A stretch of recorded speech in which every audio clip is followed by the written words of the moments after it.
우리가 살아가면서 이 용서는 필연적입니다. 이 잘못한 사람을 용서해야 할 상황은 사실 살면서 수도 없이 경험을 합니다. 그럼 우리는 과연 살면서 얼마나 용서하며 우리는 살고 있을까요? 이 문제를 베드로가 주님께 묻습니다. 형제가 자신에게 죄를 범하면 얼마만큼 용서해야 하는가를 묻습니다. 그리고 7번까지 용서하면 되냐라고 묻습니다. 이에 대해 주님은 7번을 70번까지라고 하라고 하시며 비유를 하나 말씀해 주십니다. 어떤 종이 임금과 결산을 하는데 그 종은 1만 달란트를 빚졌습니다. 임금은 그 종의 아내와 자식까지 다 팔아서 그것을 갚게 합니다. 그러자 종이 엎드려 반드시 갚을 테니까 좀 참아달라고 하죠. 이 종이 불쌍하게 보였던 주인은 그 빚을 전부 탕감하여 줍니다. 이 탕감한 받은 종이 나가다가 자신에게 100데나리온 빚진 동료를 만나고 그에게 빚을 갚으라고 재촉하는데 동료 역시 이 갚을 길이 없는 겁니다. 그래서 이 종이 주인 앞에서 그랬던 것처럼 똑같이 말하죠. 반드시 갚을 테니 좀 참아달라는 겁니다. 하지만 이 종은 참지 않습니다. 동료가 그 빚을 다 갚을 때까지 옥에 가두게 하죠. 지켜보던 다른 동료들이 갇힌 자를 딱하게 여겨 주인에게 이 사실을 고하게 됩니다. 그러자 주인은 그 종에게 화를 내면서 그가 동료에게 한 것과 똑같이 10,000달란트를 다 갚을 때까지 옥에 가두게 합니다. 우리는 이 내용을 살피기 전에 예수님이 왜 갑자기 이 이야기를 하셨는가 그 의도를 우리는 생각할 줄 있어야 합니다. 이 마태복음 18장은 주님께서 5번의 설교 중에 4번째 설교이고 이 설교는 공동체에 관한 이야기입니다. 따라서 이 비유는 공동체를 세울 때 어떤 관점을 가져야 하는가를 우리에게 이야기해 주는 겁니다. 이런 관점에서 오늘 본문의 내용을 우리가 보면은 사랑을 이루는 공동체라고 할 수가 있습니다. 교회 공동체는 사랑으로 이루어지는 것이 핵심이다라는 겁니다. 사랑으로 세워지는 공동체를 빼고 본문을 보면 아무리 좋은 내용이라도 이거는 부족합니다. 그래서 오늘은 교회를 그리고 우리 신앙 공동체를 이 사랑으로 세운다라는 관점에서 오늘 본문을 함께 살펴보려고 합니다. 사실 교회는 함께 세워져 가는 곳입니다. 교회는 혼자 세울 수 없습니다. 예수님과 함께 그리고 온 성도들이 함께 세워져 나가야 합니다. 그렇게 함께 세워져 나갈 때 하나님이 기뻐하시는 공동체를 이룰 수 있게 되는 겁니다. 그래서 오늘 말씀을 통해 우리 모두 대강교회를 사랑의 공동체로 세우는데 밑거름이 되고 또 꼭 모퉁이 돌이 될 수 있기를 주님의 이름으로 축원합니다. 먼저 사랑은 용서와 관련이 있는 것입니다. 사실 교회에서 가장 많이 말하는 것은 사랑입니다. 그런데 우리는 이 사랑을 이야기할 때 사실 매우 공허합니다. 왜냐하면 사랑이라는 것은 이렇게 직접 손에 잡히는 것이 아니기 때문이죠.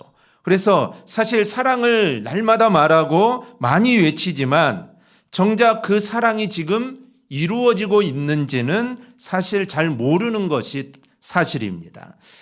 오히려 예배당 안에서는 이 사랑이라는 설교에 성도들은 감동을 받고 야 우리 사랑하며 살아야지 주님이 나를 사랑해 주신 것처럼 우리도 서로 사랑해야지라고 감동을 받지만 예배당 문을 나서서 교회 주차장에 가서는 서로 먼저 나가려고 싸운다고 하지 않습니까? 그러니까 교회당 안에 있는 것 빼고는 사실 정말 사랑을 우리가 이루면서 살고 있는지 사실 이거는 많은 의문이 되는 것입니다. 오늘 본문은 바로 그런 사랑을 구체화 주는 것입니다. 즉 사랑이 눈에 보이지 않기 때문에 사랑하자 사랑해야 돼라고 하지만 그 사랑이 어떻게 실제적으로 나타나지 않지만 오늘 본문은 그 사랑을 실제적으로 우리의 눈에 보이도록 나타내 주는 겁니다. 베드로가 주님께 용서에 대하여 묻습니다. 21절입니다. 그때 베드로가 나와 이르되 주의 형제가 내게 죄를 범하면 몇 번이나 용서하여 주리이까? 7번까지 하오리이까? 자신에게 잘못한 사람을 얼마나 용서하면 되느냐라는 겁니다. 이 용서 문제를 주님은 7번을 70번까지 하라고 합니다. 그리고 그것도 모자라 제자들이 깨닫도록 10,000달란트 빚진 자의 이야기를 하신 겁니다. 주님이 이 비유를 말씀하신 이유는 사랑을 이루는 것은 다른 데 있는 게 아니라 바로 용서하는 데 있다라는 것을 말씀해 주는 겁니다. 즉 우리가 사랑한다고 말하면서 용서하지 못하면 그건 사랑한 게 아니라는 것이죠. 이 사랑해라, 사랑해야 된다, 사랑하며 살자. 그런데 이 사랑은 용서해야만 그 사랑이 구체적으로 나타난다라는 것이죠. 형제를 용서하는 것이 바로 사랑을 실현하는 것이라는 게 오늘 주님의 말씀입니다. 이 사랑이라는 말을 추상적으로 생각할 때는 사실 우리도 제법 사랑하며 사는 것 같습니다. 우리는 목사님을 사랑하고 장로님, 권사님, 지사님, 그리고 성도님들을 사랑합니다. 가정에서는 부모나 형제자매를 사랑하죠. 더 나아가 인류에 대해서도 기본적으로 우리는 사랑하는 마음이 있습니다. 그래서 어려운 사람들을 보면 가슴 아파하죠. 우리는 나름 제법 사랑하며 살고 있는 듯 합니다. 그런데 내가 좋아하는 이런 사람이 아니라 싫어하는 사람에 대해서는 어떻습니까? 또 나에게 잘못한 사람에 대해서는 어떻습니까? 이런 경우에 사실은 좀처럼 사랑한다는 것은 여러분 쉬운 일이 아닙니다. 말로는 사랑한다고 하지만 정말 보기 싫어하고 정말 피하고 그리고 속으로는 그가 안 되기를, 잘못되기를 바랍니다. 만약 우리 안에 이런 모습이 있다면 정말 우리가 주님으로부터 말씀을 통해 사랑하라는 말씀을 받고 그래 사랑해야지 라고 했는데 이런 모습이 있다면 사실 우리가 사랑한다는 말은 거짓일 수 있다라는 겁니다. 저는 베드로가 몇 번 용서하냐는 질문이 적절하다라고 봅니다. 21절을 다시 보겠습니다. 주여 형제가 내게 죄를 범하면 몇 번이나 용서하여 주리이까? 7번까지 하오리이까? 이 베드로의 질문은 이 막연하게 사랑을 이야기하는 게 아닙니다. 막연하게 이야기하는 것이 아니라 손에 잡을 수 있듯이 용서를 몇 번까지 하느냐고 분명하게 이야기를 합니다. 즉 사랑을 구체적으로 죄를 범한 사람을 용서하는 것으로 이야기함으로써 실제적인 것이 되게 하고 있는 겁니다. 그리고 주님께서는 이것을 그대로 받아서 7번을 70번까지 하라고 하시면서 10,000달란트 빚진 자의 비유를 하십니다. 베드로가 사랑을 측정할 수 있는 용서로 이야기하는 것을 그대로 인정하셨던 것이죠. 그래서 추상적인 사랑이 구체적인 용서로 나타나는 겁니다. 이렇듯 사랑이 교회 공동체를 세우는 주요 원리가 되어야 합니다. 그런데 사랑은 그냥 좋아하는 사람끼리 하는 게 아닙니다. 사랑을 확실하게 알 수 있는 것은 바로 용서입니다. 용서하는 사람이 사랑을 실천하는 사람입니다. 하나님이 우리를 사랑하신 것도 사실 핵심을 놓고 보면 용서입니다. 사실 예수님이 굳이 십자가를 지실 이유가 없습니다. 주님이 십자가를 지지 않는다고 하나님의 공의가 무너지는 게 아닙니다. 실은 주님이 십자가를 지지 않는 게 하나님의 공의가 이루어지는 것이죠. 하나님의 공의는 죄인이 죄값을 치르는 게 바로 하나님의 공의입니다. 그래서 그렇게 해도 됩니다. 왜냐하면 우리 그래도 할 말이 없죠. 우리 모두는 죄인이기 때문이고 그 죄로 죽어야 될 존재이기 때문입니다. 그래서 그 죄로 우리가 죽는다고 해도 사실 우리는 할 말이 없죠. 죄인이기 때문입니다. 하지만 주님은 그 죄인을 용서하기로 작정을 하십니다. 그런데 그냥 용서할 수는 없습니다. 왜냐하면 공의 하나님이시기 때문에 그냥 덮어놓고 용서할 수 없는 것이죠. 그래서 독생자가 그 죄값을 치름으로 죄인들을 용서해 주시기로 하신 겁니다. 우리가 구원받은 것은 사실 용서가 그 근본에 깔려 있습니다. 하나님의 사랑은 사실 용서보다는 더 큰 어떤 것입니다. 하지만 구체적으로 우리를 용서하시고 그리고 당신의 자녀로 받으신 것에서 그 사랑이 나타나신 겁니다. 우리도 교회 공동체를 세우는 것은 여러분 동일한 방법으로만 여러분 이룰 수 있습니다. 사랑한다는 말로는 교회 공동체는 세워질 수 없습니다. 그 사랑의 능력 위에 세워지게 되는데 그 사랑의 능력이 바로 죄를 범한 자, 즉 잘못한 자를 용서하는 것입니다. 그럴 때 교회 공동체는 사실 든든하게 세워지게 됩니다. 이는 산상수훈에서 이미 예수님이 말씀하신 것입니다. 또 내 이웃을 사랑하고 내 원수를 미워하라 하였다는 것을 너희가 들었나니 나는 너희에게 이르노니 너희 원수를 사랑하며 너희를 박해하는 자를 위하여 기도하라. 원수를 사랑하는 것, 이것은 바로 원수를 용서하는 것을 의미합니다. 그리고 원수를 용서하는 것은 무엇일까요? 그것은 바로 그를 위하여 기도하는 것입니다. 또 이렇게 말씀합니다. 너희가 너희를 사랑하는 자를 사랑하면 무슨 상이 있으리요? 세리도 이같이 하느니라. 좋아하는 사람끼리 사랑하는 게 무슨 대수냐라는 것이죠. 죄인들도 조폭들도 자기들끼리는 다 사랑합니다. 우리의 사랑은 이 원수까지도 확장되어야 합니다. 이 공동체가 든든하게 서는 것은 여러분 사랑이 있을 때만 이게 가능합니다. 그런데 이 사랑이 구체적으로 실현되는 것은 자신에게 잘못한 형제를 용서하고 그리고 그를 위해서 기도해 줄 때 이게 이루어집니다. 그러니 우리는 서로 사랑하는 모습이 이렇게 구체적으로 나타나야 합니다. 나에게 정말 원수 같고 정말 내가 정말 미워, 그 사람이 정말 미워 죽겠는 같은 사람이 있다면 오늘부터 그 사람이 생각날 때마다 한번 기도해 보십시오.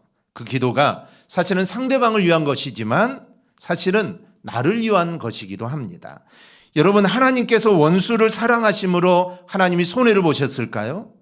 그리스도께서 이 땅에 보내사 불신앙들을 손에 죽임을 당하게 만드시는 일, 여러분 하나님이 손해를 보신 일일까요? 그렇지 않습니다. 이거는 하나님이 손해 보신 일이 아니었던 것이죠. 주께서 원수에게 대적하지 말고 그를 위해서 기도해주고 그들을 사랑하라는 것은 사실 우리의 유익을 위해서입니다. 폭력으로 원수를 거꾸러뜨려 복수하는 일은 사실 한편으로는 시원하고 통쾌한 일이죠. 그러나 그로 인해 내가 상대편의 원수가 됩니다. 또 원수를 해하려는 일은 우선 자기 자신이 더러워집니다. 그리고 그 마음에 하나님의 사랑 대신 사탄의 증오와 미움으로 가득 차게 된다는 것이죠. 여러분 얼마나 이게 손해입니까? 즉 원수 갚는 것은 여러모로 보나 많은 손해입니다. 그러므로 우리는 주님이 가르쳐 주신 대로 원수를 사랑하고 그리고 그를 위해 기도해 줘야 합니다. 그럼 어떻게 될까요? 원수 대신 우리는 친구를 얻게 될 것입니다. 이 복수는 복수를 낳고 사실 더 큰 문제를 발생시킵니다. 인내와 간용으로 대해야 우리 진정한 승리를 얻을 수 있습니다. 주님이 십자가에 달리실 때 주님 십자가에 충분히 내려오실 수 있었습니다. 그리고 자신의 십자가에 못 박았던 이들, 자신에게 침을 뱉고 자신을 때렸던 이들 사실 다 벌하실 수 있죠. 하지만 주님은 그렇게 하지 않았습니다. 만약에 그렇게 했다면 어느 누군가는 예수님을 원수로 여기겠죠. 예수님에 의해서 죽임을 당했던 가족들은 예수를 원수로 알 것입니다. 충분히 그렇게 하실 수 있지만 주님은 그렇게 하지 않았습니다. 그 모든 이들을 다 품으셨죠. 그들이 알지 못해서 죄를 짓고 있다 하시면서 그들을 용서해 달라고까지 주님은 기도하십니다. 즉 원수를 갚는 것은 또 다른 원수를 낳지만 인내하고 관용하고 용서하면은 그 사람을 친구로 얻게 되는 것입니다. 우리 모두 나를 위해 원수를 사랑하고 그를 위해 기도하는 삶을 꼭 살아갈 수 있기를 축복합니다. 또 하나, 사랑은 카운트하는 게 아니라는 점을 알아야 합니다. 이 베드로는 예수님께 형제를 7번까지 용서하면 되겠냐라고 묻습니다. 즉 같은 죄를 이 죄를 짓고 용서해 주었더니 또 똑같은 죄를 또 지면 또 용서해 주고 7번까지 똑같은 죄를 지어도 그 정도 용서해 주면 되지 않느냐라는 것입니다. 먼저 베드로를 칭찬하고 싶습니다. 사랑을 용서라는 구체적인 행동으로 이해했다는 점을 우리는 칭찬받을 만하죠. 그런데 더 칭찬하고 싶은 것은 7번까지라고 이야기했던 부분입니다.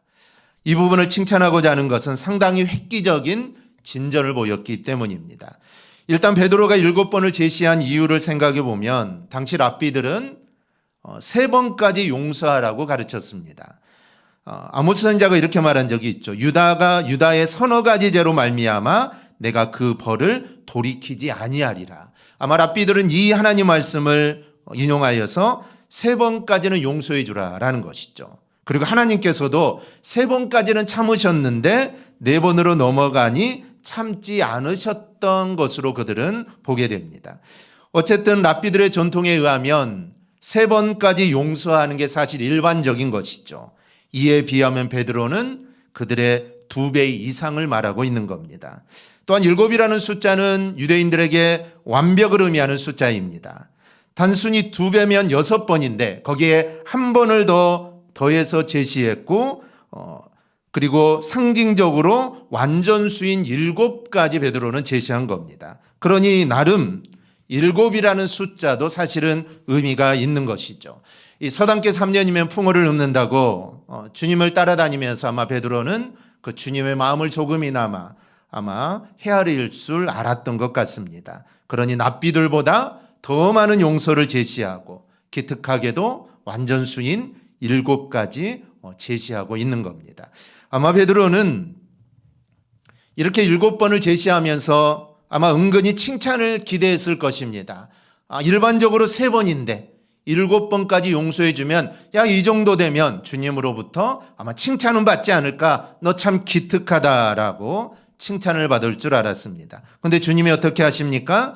주님은 상상을 초월한 말씀을 하시죠. 7번뿐 아니라 7번을 70번까지 하라라는 것이죠. 사실 숫자적인 개념으로 보면 490번을 의미하지만 여기에는 더 큰 의미가 있습니다. 즉 핵심은 다른 데 있습니다. 그것은 굳이 그것을 세어가면서 할 필요가 있냐라는 것입니다.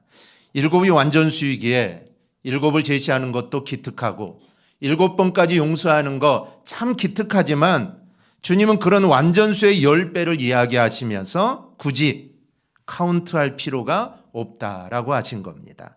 즉 자신에게 죄를 범한 형제를 용서하는 것은 어느 정도까지인지 카운트하면서 할 일이 아니다라는 겁니다. 굳이 이야기하자면 끝까지라고 할 수가 있습니다.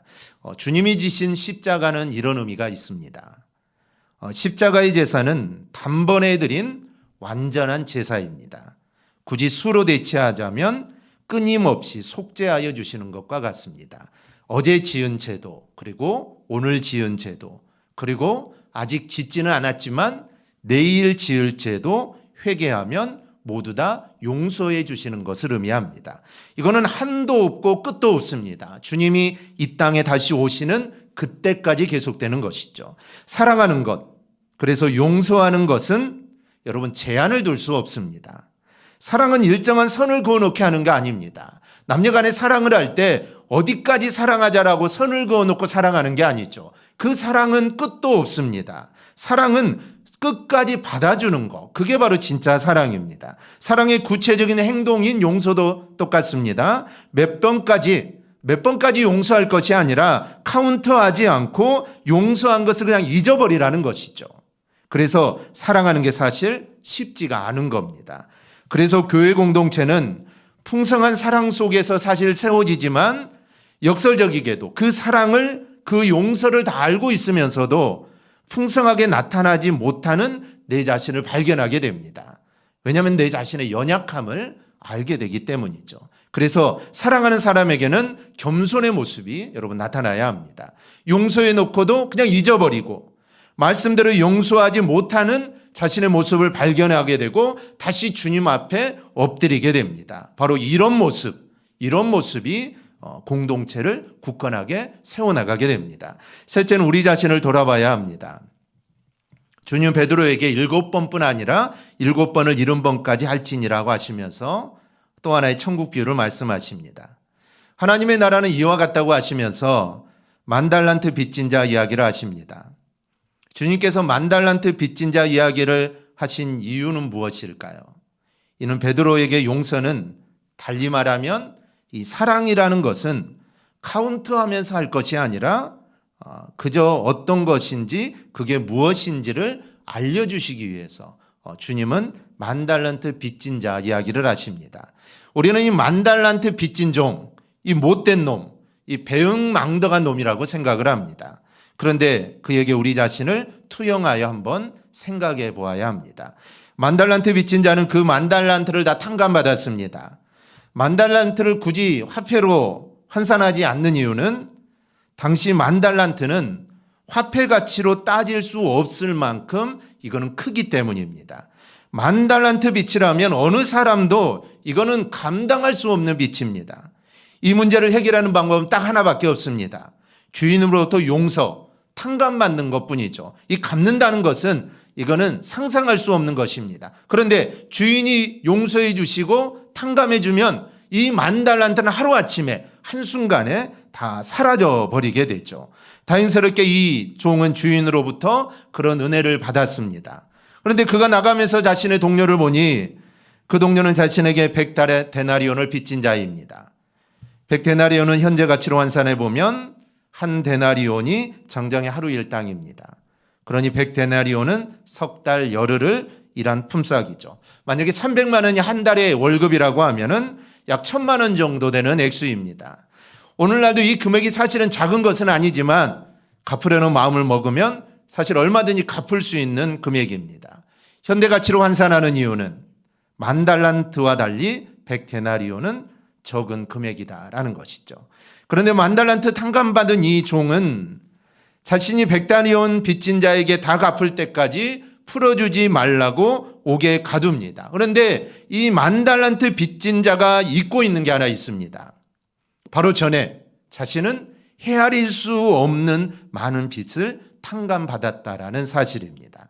만약 이것을 헤아릴 줄 알았다면, 내가 10,000달란트를 탕감받았다는 것을 헤아릴 줄 알았다면 100데나리온의 빚에 대해서도 탕감해 줄 수 있었을 것이고, 탕감해 주지 못하더라도 얼마나의 기간을 허락해 줄 수 있을 겁니다. 몇 달 안에, 아니 몇 년 안에 이것을 갚으라고 말할 수 있었을 것이죠. 하지만 그러지 못했습니다. 이런 괘씸한 모습의 임금은 그 탕감을 다시 다 없애버립니다. 그리고는 10,000달란트를 다 갚을 때까지 그를 옥에 가두라고 합니다. 사랑으로 세워지는 공동체를 말씀하시면서 주님이 제시하시는 것은 사랑받은, 즉 용서받은 너희 자신을 돌아보라는 것입니다. 하나님으로부터 용서받을 수 없는 우리는 큰 죄를 용서받았습니다. 주님이 십자가를 지시면서 우리의 모든 죄값을 대신 치러주신 것이죠. 이렇게 큰 은혜를 받은 것을 우리가 생각한다면 우리도 나에게 잘못하는 사람들을 용서할 수 있다라는 것이죠. 아니, 이거는 당연히 여러분 용서해 주어야 하는 것입니다. 우리는 십자가의 보혈의 은혜를 너무 자주 잊습니다. 그런데 하나님의 크신 사랑을 우리는 사실 잠시라도 잊어서는 안 됩니다. 우리가 이 땅에 살아갈 수 있는 이유는 단 하나입니다. 하나님께서 예수 그리스도의 십자가로 우리를 용서해 주셨기 때문입니다. 우리는 항상 이를 기억하고 우리도 형제를 용서하는 자가 되어야 합니다. 여러분, 이 사실을 잊지 않으면, 즉 우리가 하나님으로부터 예수 그리스도를 통해 우리가 용서받았다라는 것을 잊지 않으면 사실 나에게 정말 어떤 죄를 짓고 나를 속이고 10번을 속이고 아니 20번을 속인다고 해도 우리는 그 사람을 용서할 수 있습니다. 아니 여러분, 당연히 용서해 주어야 합니다. 용서해 주어야 한다는 것이죠. 그런 은혜를, 그런 사랑을, 그런 용서함을 받았기 때문에 우리도 당연히 용서해 주어야 한다라는 것이죠. 만약 우리가 용서해 주지 못하면 어떻게 될까요? 마지막 때 하나님이 오늘 이렇게 물으실지도 모릅니다. 내가 너희를 그렇게 용서해 주었는데 너는 왜 용서해 주지 못했느냐라고 하나님이 나에게 물으실지도 모릅니다. 그래서 내가 용서를 받았다면 우리도 용서해 줄 수 있는 그런 삶을 우리는 살아야 된다는 겁니다. 교회는 깨끗한 사람들이 모여있는 순백색의 공동체가 아닙니다. 죄 많은 사람들이 모여서 예수 그리스도의 십자가 은혜로 세워지는 공동체입니다. 그러니 그 은혜를 기억하며 서로 용서해 줄 때 여러분, 교회는 든든하게 서가는 것입니다. 용서하지 못하고 그 사람을 책망하고 그 사람이 낙심하게 한다면 여러분, 교회의 공동체가 어떻게 세워질 수 있겠습니까? 그러므로 교회 안에서 서로 용서하며 사랑하며 꼭 살아갈 수 있기를 바랍니다. 교회 생활을 하다 보면은 마음이 상한 일이 있을 수도 있습니다. 내 마음에 맞지 않을 수도 있죠. 미워지는 사람이 사실 생길 수도 있습니다. 가족 간에도 그러는데, 세상에도 그러는데, 전혀 모르는 사람들끼리 신앙생활 하는데 당연히 미워지는 사람도 생기고, 나는 이렇게 하고 싶은데 그렇게 하지 않는 일도 생기고, 그로 인해 내 마음이 상한 일도 사실 당연히 생깁니다. 이런 일은 당연히 있게 되는 것이죠. 그럴 때마다 우리가 할 일은 그를 위해 여러분 기도해 주는 것입니다. 그리고 주님이 죄 많은 나를 용서해 주셨다는 그 사실을 우리가 기억하고 그를 용서하고 그를 사랑해 주는 것입니다. 그러면 이거는 너도 좋고 나도 좋은 일이 여러분 일어납니다. 말씀드렸듯이 그를 위해 기도해 주는 것은 나를 위한 것이라고 했습니다. 나를 위한 것입니다. 즉 나도 잘 되고 내가 기도해 주는 사람도 잘 되고 즉 서로가 잘 되는 것이죠. 그렇게 용서가 사랑해 주지 못하면 모두 다 안 되는 것입니다. 그렇기 때문에 우리는 서로 용서해 주고 서로 사랑해 주고 그를 위해 기도해 주어야 합니다. 교회는 하나님의 사랑으로 세워지는 공동체입니다. 그래서 교회는 사랑을 가장 많이 이야기합니다. 서로 사랑하라. 사랑하라. 성경도 이 사랑에 대해서 정말 많이 이야기합니다. 그만큼 사랑이 중요한 것이고 그 사랑이 있을 때 교회 공동체는 세워지는 것입니다. 여러분 서로 사랑하지 못한다면 교회 공동체는 세워질 수 없습니다. 어떻게 세워질 수 있겠습니까? 서로 사랑할 때 사랑으로 세워지는 것이 바로 교회 공동체입니다. 용서라는 구체적인 모습으로 사랑을 이루어 나갈 때 교회는 여러분 교회다워지는 것입니다. 대강교회가 이런 공동체가 되어야 될 줄 믿습니다. 우리 서로 바로 이런 공동체를 만들어 가기를 주님의 이름으로 축원합니다. 아멘. 기도하겠습니다.